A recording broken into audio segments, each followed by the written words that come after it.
Okay, great. Well, we'll get started now. First, thank you everyone for joining us today. My name is Sammy Herdman. I am the Forest Campaign Associate at Environment America. And I want to thank all of our panelists for being here today. You can see their names on the screen. We'll hear from each of our panelists first and then have Q&A at the end when they're finished.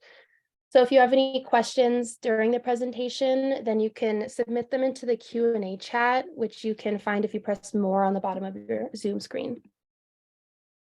And before I pass it over to our panelists to talk about progress and solutions for tropical deforestation, I'll be the bearer of bad news and share some information just about deforestation in general.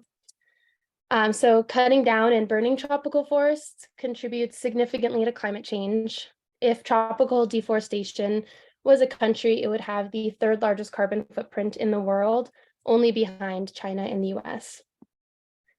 Tropical forests are relied upon by communities and indigenous tribes for resources and functions like water filtration and temperature regulation. And many forests are sacred and have been intertwined with people's cultures for millennia. Unfortunately, tropical deforestation is often associated with instances of land grabbing and violence against land defenders. And somewhere between 50 to 80% of terrestrial biodiversity also relies on tropical forests, including orangutans and poison dart frogs, leafcutter ants, and innumerable undiscovered plant species. Despite all of that, each year, an area the size of Portugal is deforested in the tropics. The majority of deforestation is done to make room for pasture lands and plantations, which produce a variety of goods, collectively referred to as forest risk commodities. 7 forest risk commodities are responsible for more than half of agricultural deforestation in the tropics. These commodities are beef, soy, wood products, palm oil, cocoa, coffee, and rubber. These are very familiar. Many of these commodities are sold by US companies to US consumers and to government departments and agencies. So it's impossible to adequately summarize just how important tropical forests are to our planet and how devastating their loss might be. And that's why today we'll be hearing from experts about what we as Americans can do to protect tropical forests, despite living so far north of them. And before I turn it over, I also want to mention that the solutions we'll talk about today can also be applied to boreal forests, which are forests of spruces and pines that ring our northern hemisphere, covering billions of acres in Canada, Russia, and China. And boreal forests store twice as much carbon per acre as tropical forests, and the Canadian boreal forest is the largest intact ecosystem in the world. But they are logged for their timber and wood products. So while not technically deforestation, because these boreal forests can potentially regrow, it is a lot of forest degradation. So today, when we talk about preventing tropical deforestation, note that these solutions can and should apply to other ecosystems, including boreal forests. So now we will hear from our experts from New York State. State Senator Liz Krueger, who authored a bill to protect tropical forests, wasn't able to be here today, but she has sent us a video to play. And Justin Flagg, her Director of Communications and Environmental Policy, is here and will be able to expand upon what she says and answer any questions people might have a little bit later. So we can go ahead and start the video now.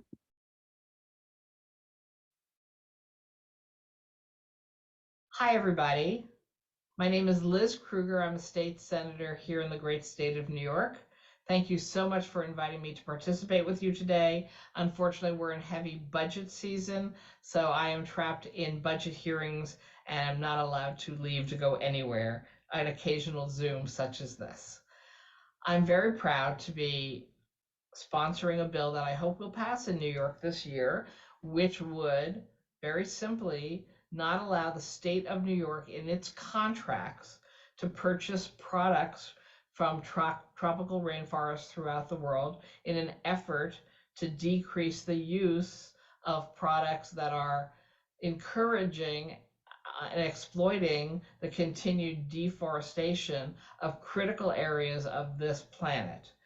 As an elected official, While I may only be elected by my district, I believe that it comes to climate change and the environment, I and all elected officials are actually responsible to the entire population of the world, which means we have to think more globally in the local actions that we take, which means for me trying to encourage and mandate that my state, and hopefully ultimately all the businesses of my state, will choose to go down exactly the same road. If we stop demanding and purchasing products coming out of the destruction of our tropical and critical forests, then people will stop tearing them down. It's as simple as that. If there is no demand, there will be no need for supply. And yes, it requires a change in perspective, a change in the products used, more effort by companies to make sure that they understand their chain of purchase and that they can document the products they are using do not come out of tropical rainforests, or products they are using are actually being produced in tropical rainforests after the forests have been torn down. So the bill is simple, but it can absolutely be replicated in other states of the United States. It could be replicated at the federal level, which would be the best answer. And hopefully, especially as Great Britain is moving towards making these rules much stricter for themselves, the whole world will see that we must do these things.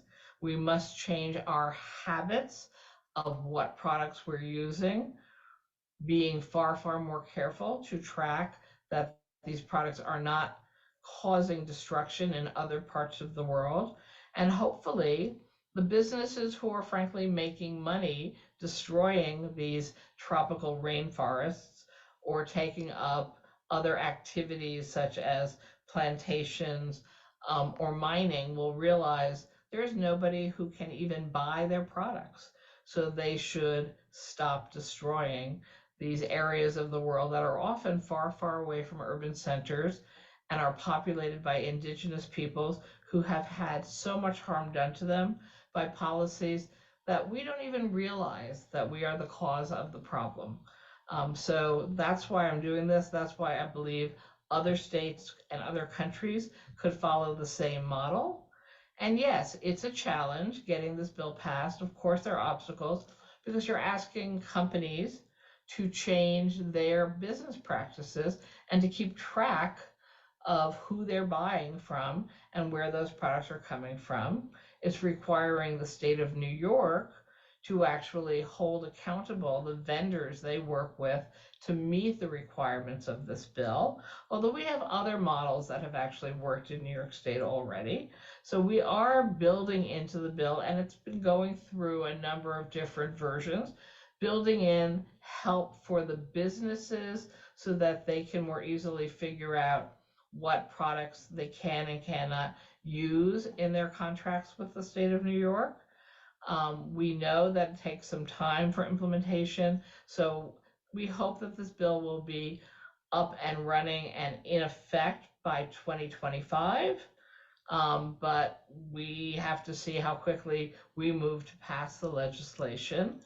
And again, there is also disagreement among the countries of the world as to what will impact them negatively. We are asking the forestry and lumber industry to make changes in their policies. And frankly, the fact that every country has their own policies and almost every country find reasons that they want to be less strict than they know they should be with their own environmental policies also makes something like this a little challenging, because it's not just something that impacts us here in New York. We're saying you can't buy from certain countries if they don't follow these practices. You can't buy certain products, which may only be produced in other countries if they all don't follow the practices. And so we are living in a global world, and we know we need to work together to accomplish this goal, and frankly, any goal on global climate change. And it does make it tougher. We all live under different governments, different rules of the road, different interpretations of different targets as we watch international conferences set out to establish lines and rules that we should all follow. But I don't think there's any question in 2023, we really have no choice anymore. We either move much more quickly to stop some of the worst practices that we have around the world and to try to reverse the damage that has been done, or frankly, none of us have any future at all. But I do hope that with projects like this, with legislation like this, piece by piece by piece, if we work towards the same goals and we see other states and other nations following the best practices, we can actually win this fight. Thank you very much for having me today. Hi, everybody. Great, thank you. And Len, you can, oh, perfect. So I will turn it over to Justin now, who works with State Senator Liz Krueger. And I would just like to know exactly what are some of the challenges and obstacles that she mentioned that the bill has faced, and if you could provide an update about where the bill is right now. Sure. I think there have been sort of three principal areas of pushback that we've received so far. By far, the biggest has been about the inclusion of boreal forests in our bill. When we introduced it a couple of years ago, we decided to include boreal forests as well as tropical forests in the sort of catchment of the bill and the definition of forest risk commodities. And we received a significant amount of pushback and lobbying against the bill from the Canadian government and Canadian forestry industry and their allies in the US. So that has taken up a good deal of the time and effort on this bill in trying to thread the needle there. And in the end, unfortunately, we've had to acknowledge the political reality that there's really not a path for the bill with the inclusion of boreal. Senator Krueger still believes that the practices that we're seeing in the forestry industry and boreal forests are not sustainable, either from a climate standpoint or from a biodiversity standpoint. But at this moment, we need to move on without those pieces of the bill. So we're reintroducing the bill today, actually, purely focused on tropical deforestation. And we think there's a lot of good things in there on that front, and we'll definitely move the conversation forward and hopefully push industry to make some changes in these supply chain traceability efforts. The other areas of pushback, I think, are related, and they have to do, one, from the government agency side, with the question of feasibility. Is it possible to enforce this?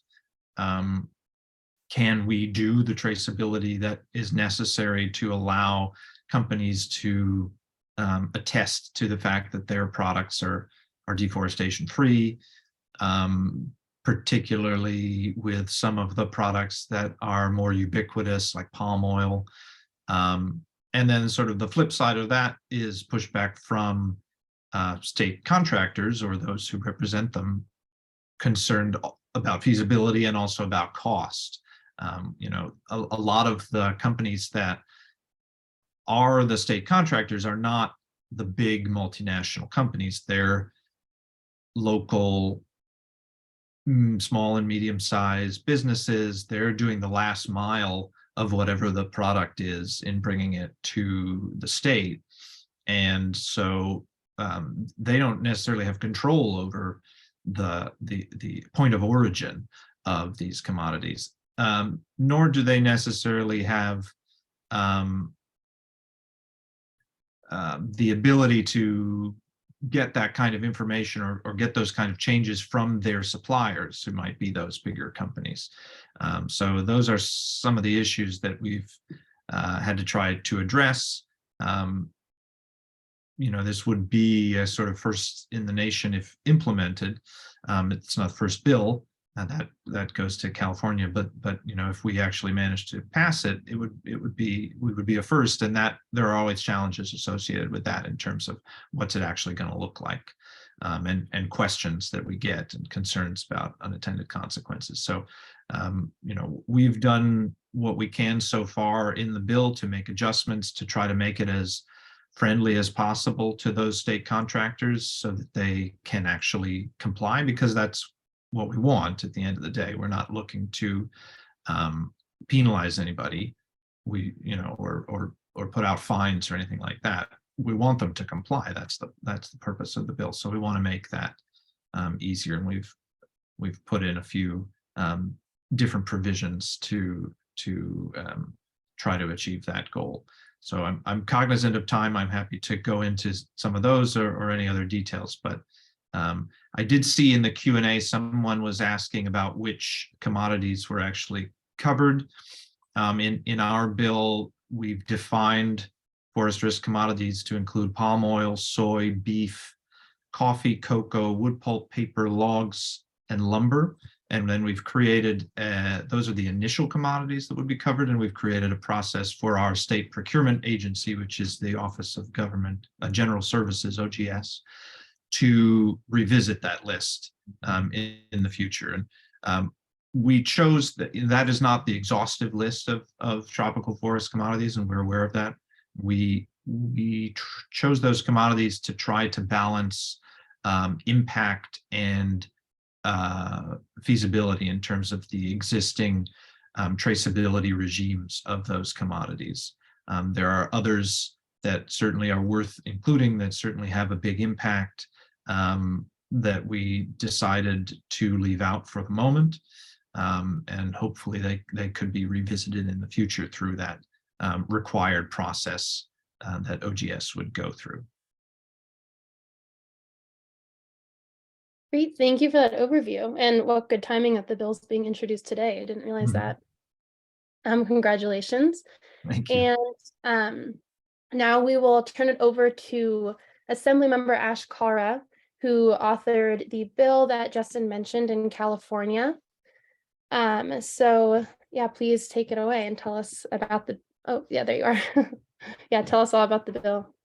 Well, thank you so much. It's great to be here. I really appreciate the conversation, because what we're discussing is so important, and it's always great to hear and see and have a healthy competition on the right side of history with our friends from New York, and to ensure that we're doing everything we can to move the needle, because we know that oftentimes, as these bookends in our country, California and New York, have an obligation and responsibility to lead the way, especially as it applies to our environment. And so I'm here in Sacramento and very happy to chat with you about the California Deforestation Free Procurement Act.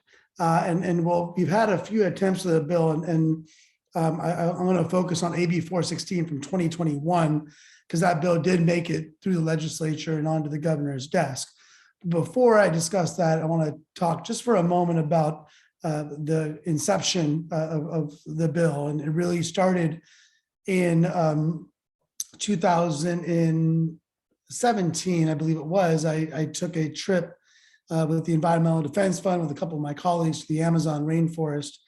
We met with rubber tappers, and we met with indigenous communities about what was happening with deforestation. We had a chance to fly one of those small little planes over the Amazon, and it was really horrific what we saw, seeing big chunks, giant squares and rectangles that are many, many football fields in size, just cut out of pristine Amazon forest. So when I came back the following year, I introduced the California Deforestation Free Procurement Act. And we really have been working on this for a number of years. And we're going to continue to work on it, because the issue is just too important for us to turn back on. Now, AB 416 in particular would have required state procurement contracts comprised of forest risk commodities to certify that their operations and their supply chains are not contributing to tropical deforestation, and that they have in place a no deforestation, no peat, no exploitation policy, NDPE. And by adopting and implementing NDPE policies, all contractors doing business with the state of California would, at a minimum, ensure their commodity supply chains adhere to high conservation values, have a progressive reduction of emissions, respect indigenous people's rights, protect biodiversity, and prevent poaching of at-risk species in all operations. Forest risk commodities identified in this bill in particular included palm oil, soy, cattle, rubber, paper, pulp, and timber. AB 416 was modeled after an existing sweat-free code of conduct for state contracts, a procurement plan against child and sweatshop labor. So, this legislation is not dissimilar to procurement policies the state has implemented in past years to help ensure that contractors we are working with are not engaging in harmful practices. Also, in order to promote best practices, AB 416 required our Department of General Services to develop a deforestation-free code of conduct to provide guidance to contractors in order to identify forest risk commodities in their supply chains. When we first introduced the bill, we did include boreal forests in addition to the previous language on tropical forests. Now, in previous editions, it was just tropical. So the inclusion of boreal was a new addition, and including boreal, unfortunately, ended up drawing a lot of attention and opposition, as we heard from our friend from New York. There were misconceptions about the bill that it could end sourcing from the boreal. Canada and several Canadian provinces were especially concerned that the bill could disrupt trade. However, the bill was written in a way to only ensure that any sourcing from tropical or boreal forests is done sustainably, meaning without impacting any intact forests. In Canada, for example, intact forests account for a third or less of Canada's entire managed forests, meaning this bill would have no effect on 2/3 of Canada's managed forest area. After we removed boreal, government entities in Canada did remove opposition, but many in the paper and timber industries remained opposed and fought hard against the bill. And one interesting note of trivia is that I am currently the only legislator in the California legislature that was born in Canada. So I guess it was an interesting kind of connection I had that also caused, I think, a little extra tension, because I do have a good relationship with our consul general here in San Francisco, and had worked a lot with them on a lot of other issues of commonality. And so this was an issue of conflict, which happens at times, even amongst friends, that I felt very strongly about.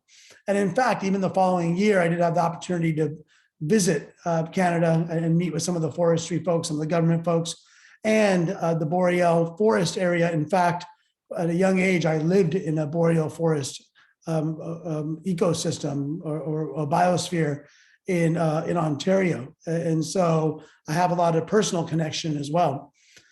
Even though the marketplace, including the financial sector, really is increasingly demanding products that do not come at the expense of climate critical intact forest, we still face a lot of that opposition, which is something to expect. Companies that fail to ensure their supply chains are free of intact forest loss face the growing risk of loss of social license, not to mention the economic loss, which frankly they should face that risk. California's efforts to increase supply chain transparency in its procurement practices would help contractors and businesses to avoid intact forest loss in their supply chains and create mechanisms for them to avoid reputational harm. California, of course, has a long history of climate leadership. It's charted new policies on fuel efficiency, building standards, electric vehicles, and ecosystem protections that have dramatically influenced practices across the country and around the world. I also introduced AB 3030, which is to protect 30% of our land and water by the year 2030. And more recently, in December, was in Montreal during the UN Biodiversity Conference. And it was a big topic of conversation, not just California, but other subnationals and nations looking at 30 by 30 policy. So, this deforestation bill would have aligned with the legacy California has of cutting edge climate action, recognizing that to avoid the worst impacts of climate change, its purchases cannot continue to drive the loss of the world's remaining intact forests. Additionally, a deforestation-free procurement policy would complement international efforts and help California meet its shared commitment to curb deforestation as a signatory to the New York Declaration on Forests.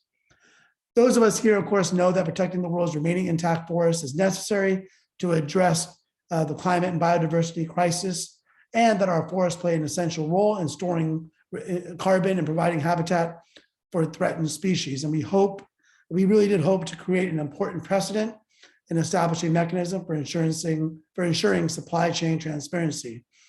The governor's veto cited concerns with implementation and effects of small businesses, but he did also commit to ironing out the issues they foresee and helping us get this across the finish line.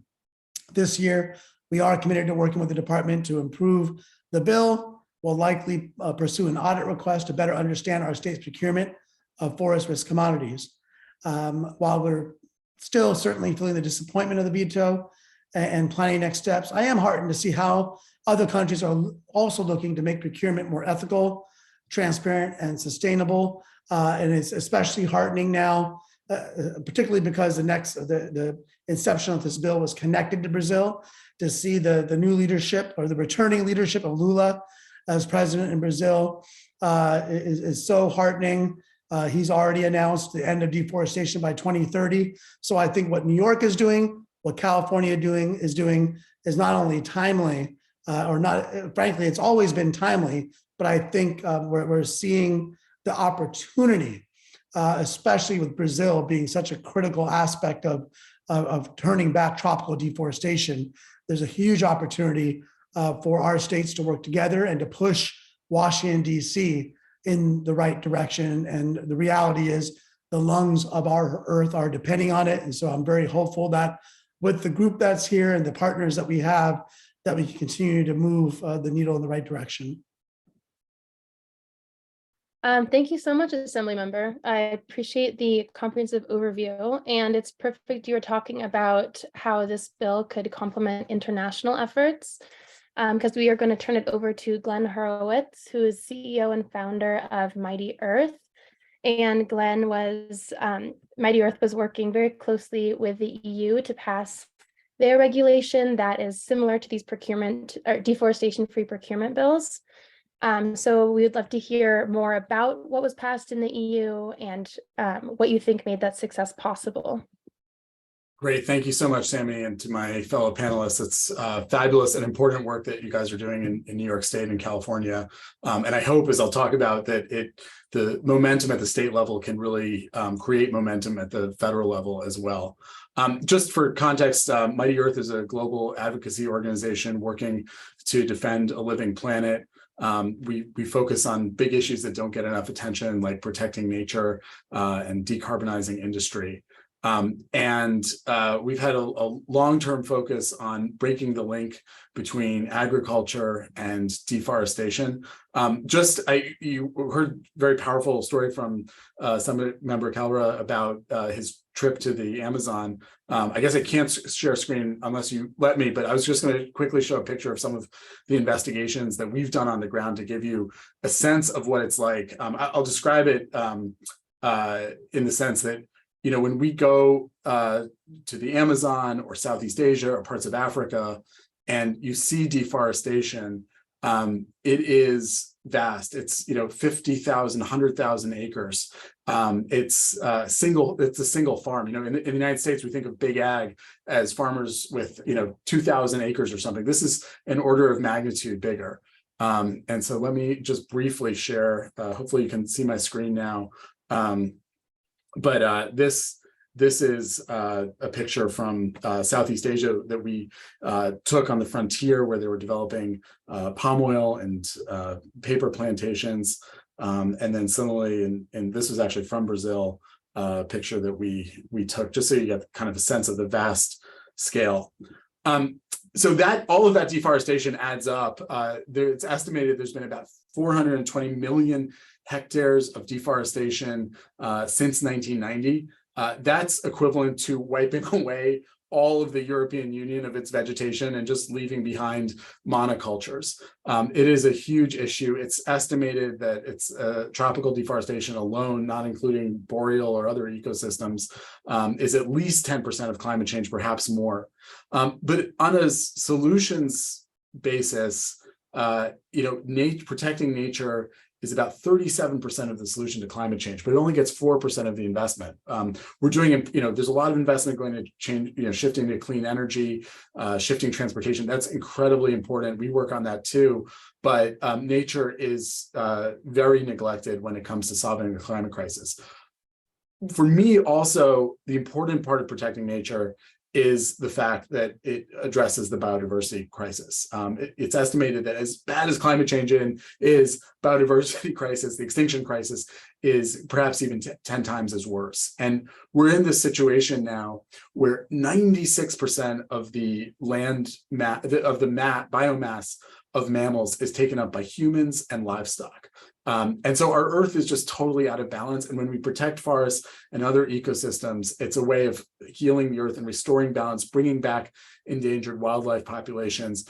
In our work, one of the things I'm proudest of is that, we and allies like Environment America and Green Century can point to forests that are, 100,000, 200 individual all over the place in the tropics that are standing today, that are full of tree kangaroos and orangutans and jaguars and sloths that wouldn't be alive if it wasn't for some of the work that we're talking about today. So I just wanted to give that big picture perspective before diving into some of the exciting and specific solutions.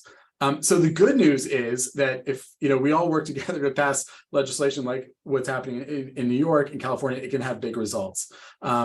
It sometimes starts with humble beginnings.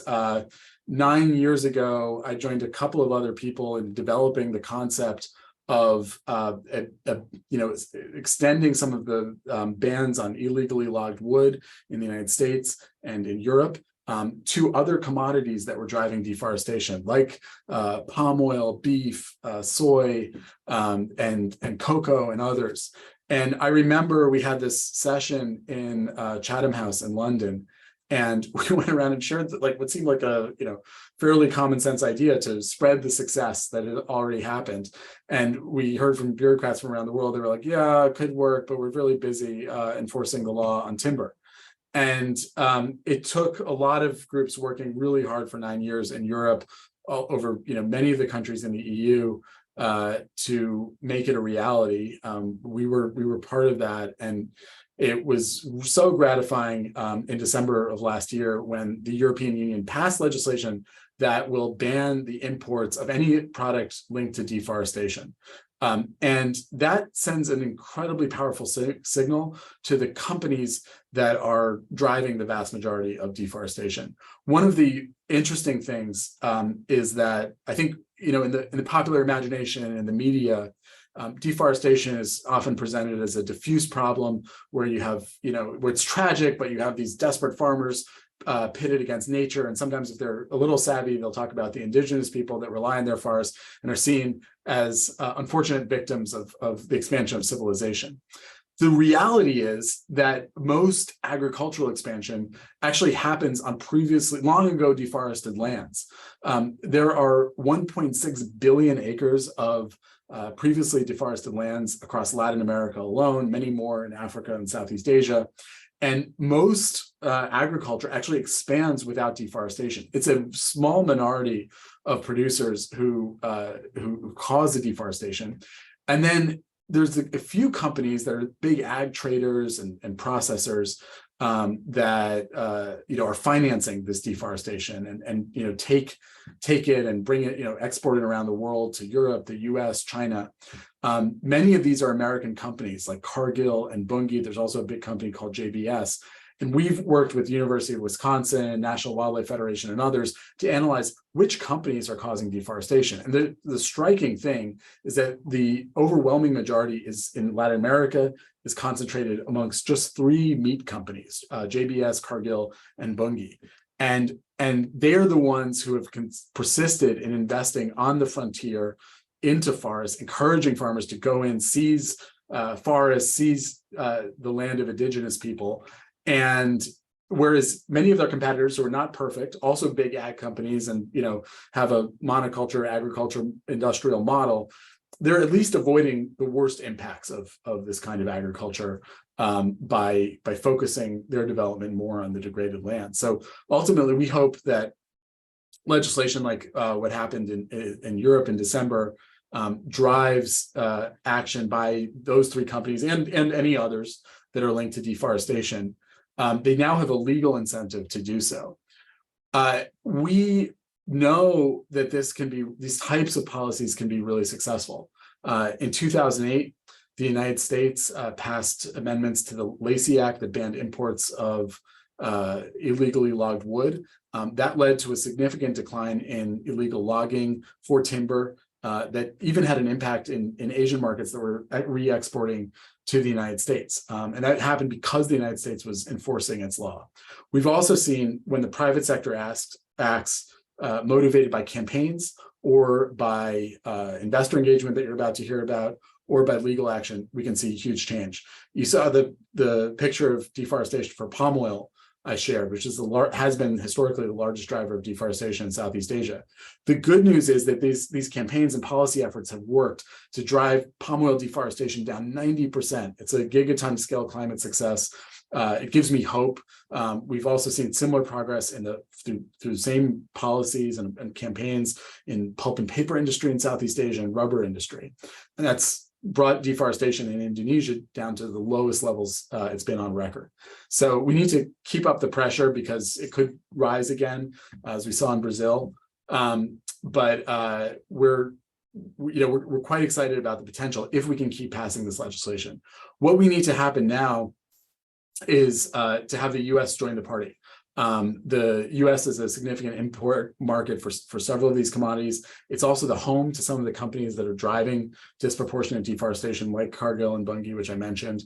And so we hope that that U.S. legislation, which is called the Forest Act, can build on what Europe has done and make sure that the U.S. doesn't become a market for products of tropical deforestation that are and companies that are trying to avoid sending it to Europe. So we need to build more support for that so that we can get the momentum to pass. The Farm Bill is being considered this year, and that could be a likely vehicle for this type of legislation. There's also legislation called Amazon 21, which has the goal of making forests worth more alive than dead. So providing billions of dollars in financing to countries and states within other countries, so that there's actually a positive incentive for farmers and companies to protect their forests. And that's another important piece of the puzzle. I think I'll leave it there for now and look forward to hearing from Annie. Thanks. Thank you, Glenn, for that overview. And so now that we've talked about a lot of legislative solutions, Glenn touched on this, but it's also really important to have companies involved, especially because they are financing so much of the deforestation in the tropics. So I'll turn it over to Annie Sanders, who is a shareholder advocate with Green Century Capital Management. Thanks, Annie. Great. Thanks, Sammy, and thanks also to my fellow panelists for your great work. I will give a brief rundown on Green Century and what we do before diving into our work to eliminate deforestation by engaging directly with companies. I'll share a few recent victories, talk about how we engage companies, and then wrap up with what a strong corporate sourcing policy can look like. So next slide. Green Century was founded in 1991 by the public interest research groups as the first family of fossil fuel-free, responsible, and diversified mutual funds in the United States. Our approach to impact entails screening out environmentally dangerous industries, and then we choose companies to invest in using best-in-class ESG criteria.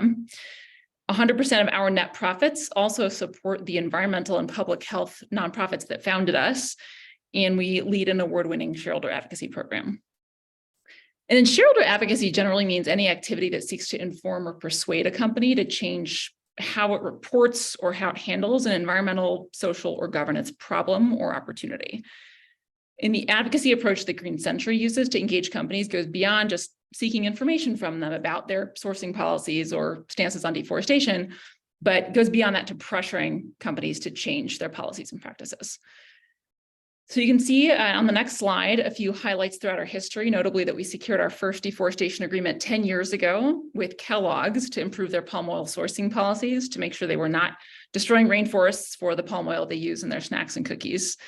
And then since Green Century started our work to protect tropical forests in 2013, our dozens of zero deforestation agreements have helped curb climate change and preserve endangered species around the world. Okay, so with that context, let's zero in on deforestation. So next slide here. As has been said, deforestation is a huge problem for the climate as well as biodiversity, and food production is the primary driver. We simply cannot limit warming to 1.5 degrees Celsius by the end of this century, which is what science says we need to do, without eliminating deforestation in this decade, 7 years. Furthermore, the food system accounts for about a third of all anthropogenic climate emissions. So Green Century primarily works to reduce deforestation caused by the production of some of the major forest risk commodities that have been mentioned earlier. So palm oil, soy, cattle, timber, pulp, and paper, primarily throughout Latin America and Asia. A few examples here of some recent victories are on the next slide, our engagement with Lowe's, where we filed a shareholder proposal last year calling on the company to eliminate deforestation and forest degradation in its supply chain. We ended up withdrawing that proposal in exchange for a commitment from Lowe's to issue a report that assessed essentially how the company could increase the scale, pace, and rigor of those efforts.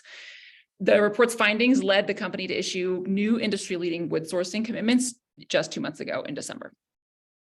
And this primarily affects the boreal, though it does affect other forests around the world.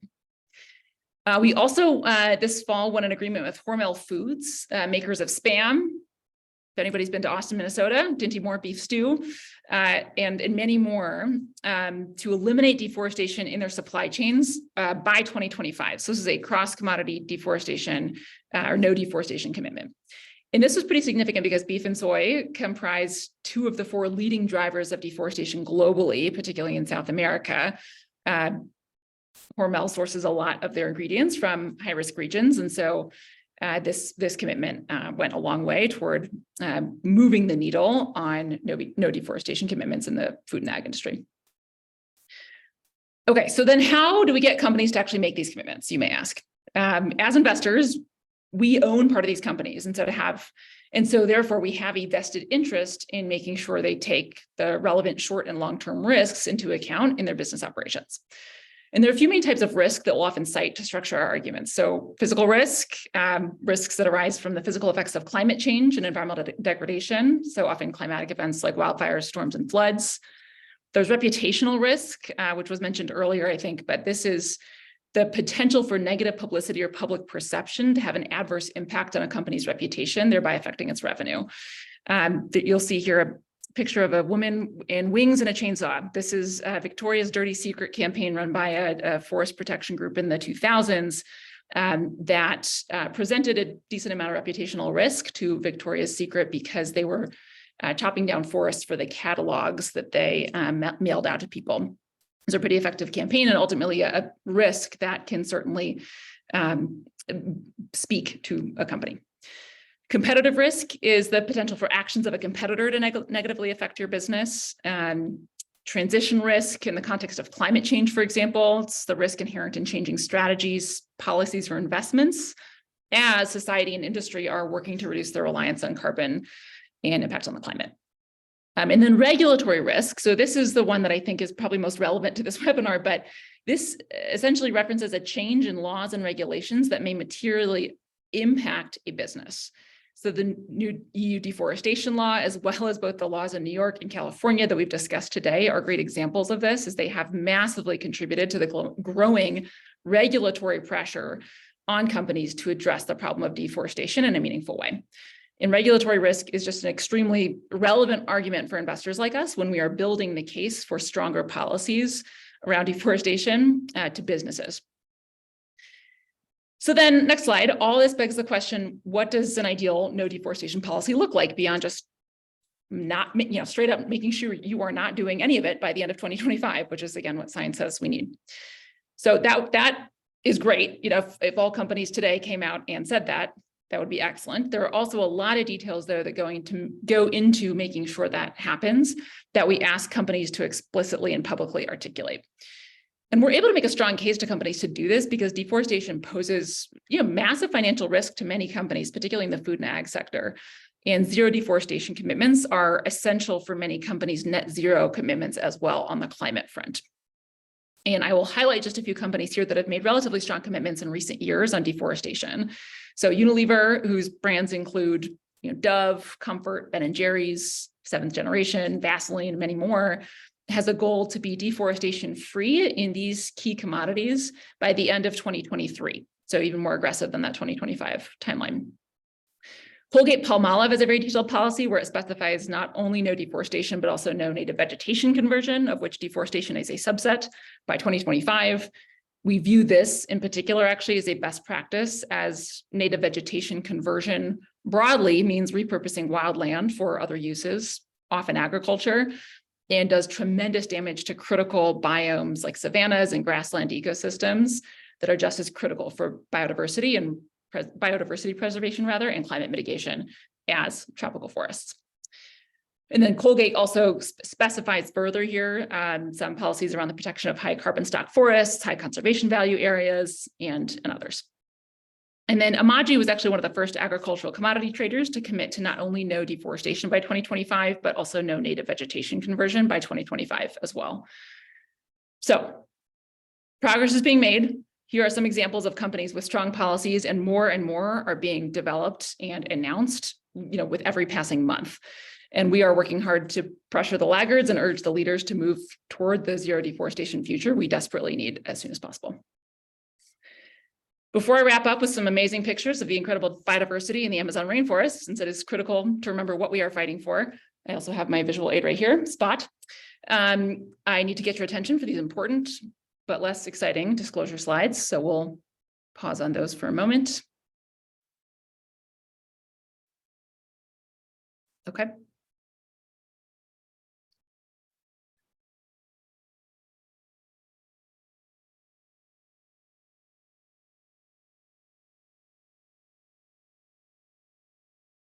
Great.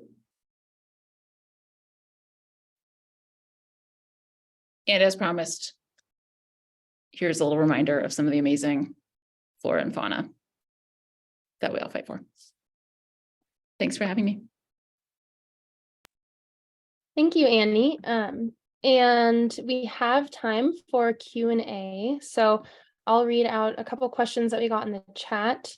The first one is for Justin from Ruth. She wanted you to say more about the changes to the New York deforestation-free procurement bill that are made to accommodate local contractors and make it easier for vendors to comply with the regulation. Sure. Yeah, we've done a few things over the course of the last couple of years. We have added a stakeholder advisory group into the process through which our state procurement agency will write the regulations for the bill, and that would include current or former contractors in all of the covered products, as well as other experts, so that they can have some input in the actual writing of the regulations. And hopefully that will help to make them more achievable.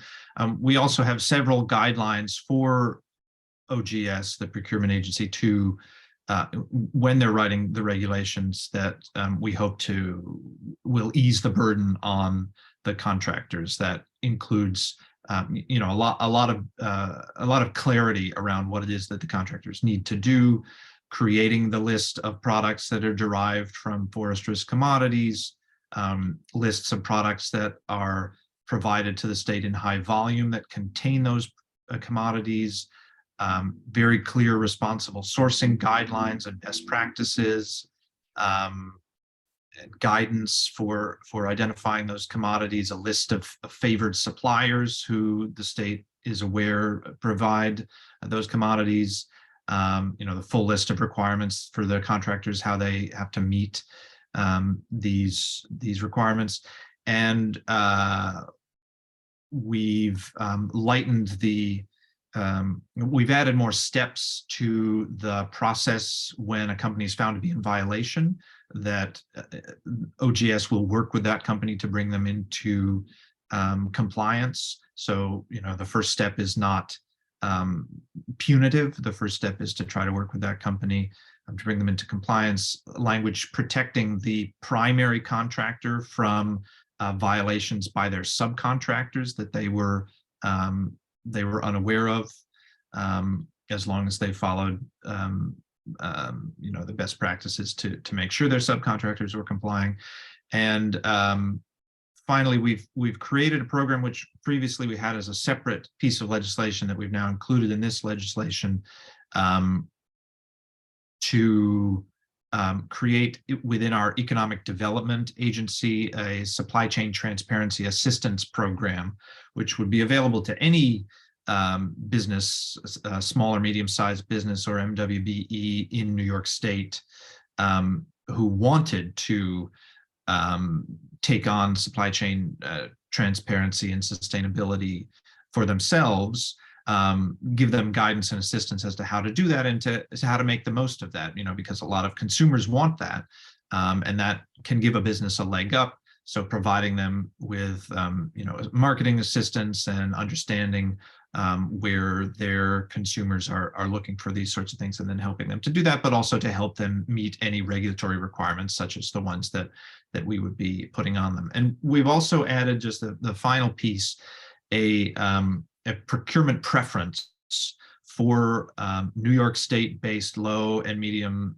small and medium-sized businesses and MWBEs, or those that are meeting state contracts with New York products, New York grown and derived products, have a 10% procurement bias in their favor.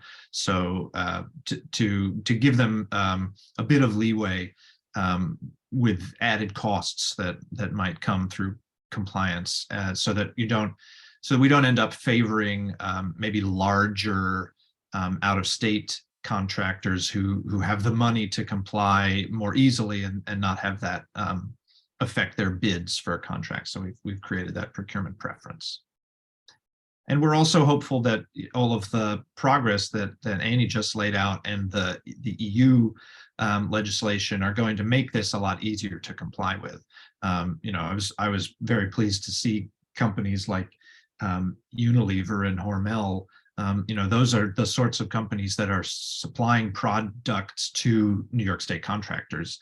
And so for them to be able to say, well, I buy my products from Unilever, and I know because they have a system in place, I'm comfortable certifying that my product is deforestation free. And I think the EU legislation will drive much more of the market into that position, and that'll make compliance easier for local businesses. Thank you, Justin. I will try to summarize a couple of questions that I've seen for Annie, which is asking, how can you ensure that these companies follow up on their commitments? Is there any sort of enforcement mechanism that we can use?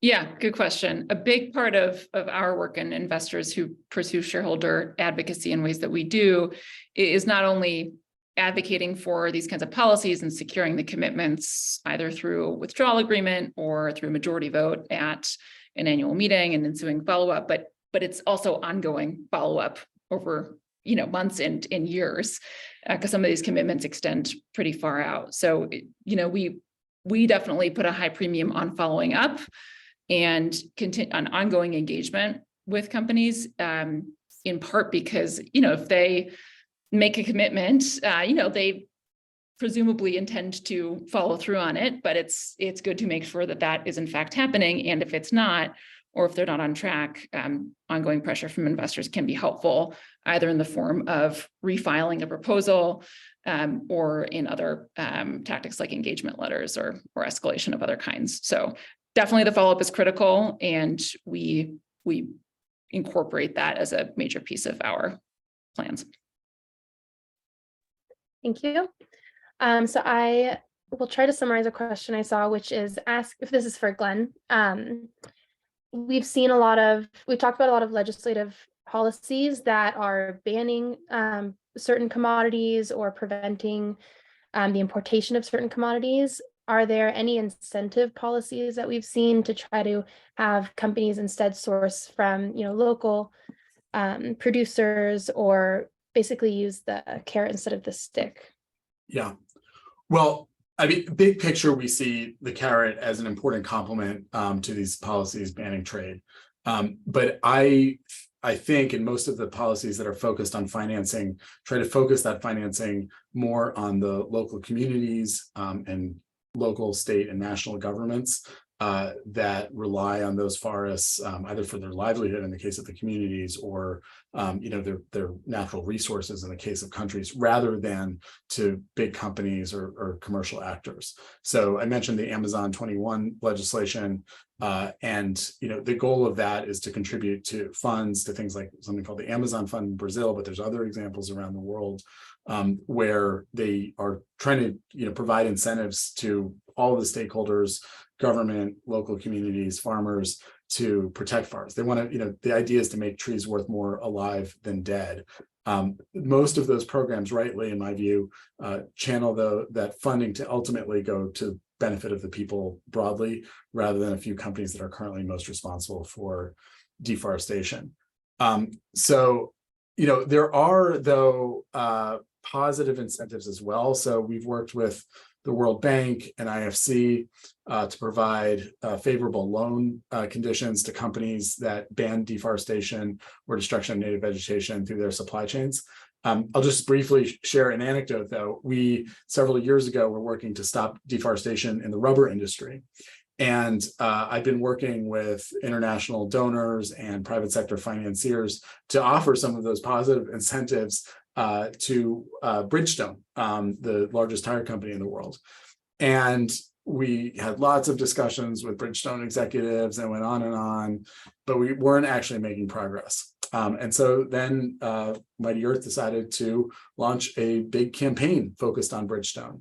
And we did all this research. We had a big report. It was called Driving Deforestation because they make tires that drive. So we had a good environmental pun. And then it was all set. And then I saw two Bridgestone executives at a big meeting in London. And I said to them, gentlemen, we're about to launch this big campaign against you because you haven't actually acted to address the deforestation in your supply chain. And within days, they were on the phone to us, adjusting, changing their policies, mobilizing the entire company from the CEO on down to show that they were addressing deforestation. With them on board, we were able to get essentially the entire tire and rubber industry to adopt similar policies. So, in that case, I think the stick was much more powerful in creating urgency and moving these companies. Our most potent adversary in this work is rarely greed or even corruption, but rather inertia.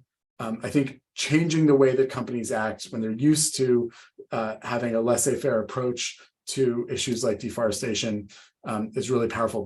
But having a new law, having a voluntary, investors and advocates cut off their access to global markets creates the urgency that's necessary for change. Thank you for that.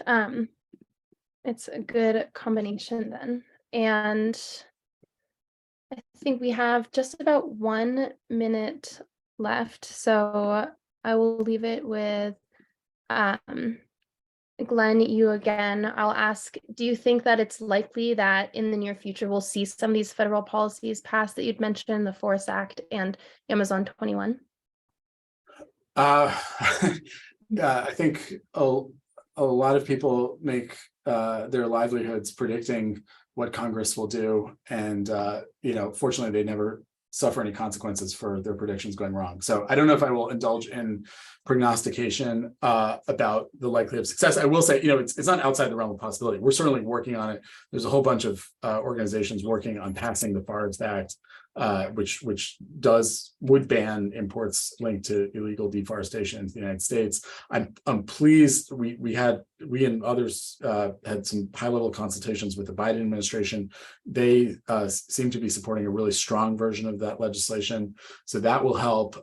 Some of the agriculture interests are actually supporting it, which is the same thing we saw in the EU, that they don't, because they're facing pressure from campaigns and from investors, they don't want to be seen as undermining good policy. And so that's on the good side. On the negative side, there's the Republicans generally are opposed to regulations. Just things are hard to get through in Washington, which is why state level legislation is so important. And it's really helpful at the national level when you can point to successful state level legislation. It is also helpful.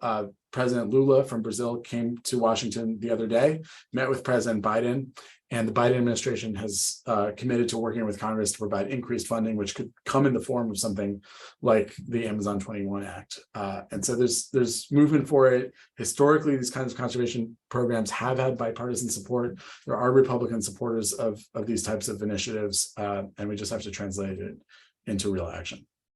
I would say, so the legislation is really important and can be really helpful, but as Annie was talking about, it's not the only thing. That 90% decline in deforestation that we've seen in palm oil, paper, and rubber in Southeast Asia, mostly driven by private sector action, by voluntary action driven by campaigns. So, at the grassroots level, people can go talk to the manager at a Costco or another Stop and Shop or another supermarket that's linked to deforestation and other environmental problems, and say, stop buying from companies like Cargill that destroy the rainforest and other ecosystems. That's really powerful too. Yes, we need our members of Congress to act and encourage them to do so, but it's also possible to take private sector action.